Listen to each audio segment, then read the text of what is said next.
Dedication काय असतं बघा, दिलेला शब्द काय असतो बघा, आणि स्वतःची ताकद काय असते बघा. एमपीएससी म्हणजे तुमचा ब्रॅड हॉग आहे आणि ह्या पिचवरचं सचिन तेंडुलकर तुम्ही आहे.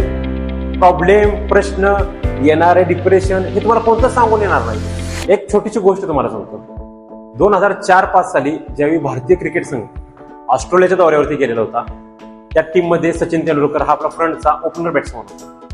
त्यावेळी जो ऑस्ट्रेलियाचा जो स्पिनर गोलंदाज होता ब्रॅड हॉग, तो पदार्पण त्यावेळी करत होता आणि त्या मॅच मध्ये त्यानं सचिन तेंडुलकरला आउट केलं.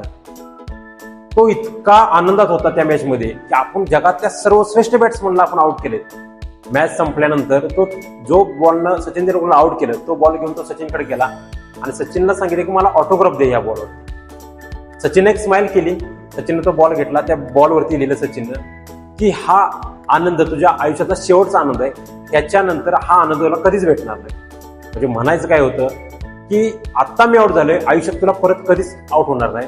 त्याच्यानंतर साधारणतः 2013 पर्यंत IPL, टेस्ट क्रिकेट असेल, वन डे क्रिकेट असेल, या सगळ्या फॉर्मॅट मिळून 45 सामन्यामध्ये सचिन तेंडुलकर आणि ब्रॅड हॉग आमने सामने आले. डेडिकेशन काय असतं बघा, दिलेला शब्द काय असतो बघा, आणि स्वतःची ताकद काय असते बघा. सचिन तेंडुलकर त्याच्यानंतर जेवढे 45 सामने झाले, त्या 45 सामन्यात एकदा सुद्धा आउट झालेला नाही.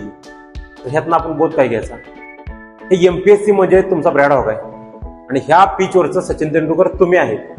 प्रॉब्लेम, प्रश्न, येणारे डिप्रेशन हे तुम्हाला कोणतं सांगून येणार नाही. तरी पण तुम्ही सचिन तेंडुलकर सारखं डेडिकेटेडली जर गोष्टी केल्या तर तुम्ही तुमच्या आयुष्याच्या पिचवरती कायमच यशस्वी झालेला असाल आणि इथून पुढे येणाऱ्या सगळ्या गोष्टींसाठी तुम्ही प्रिपेअर असाल.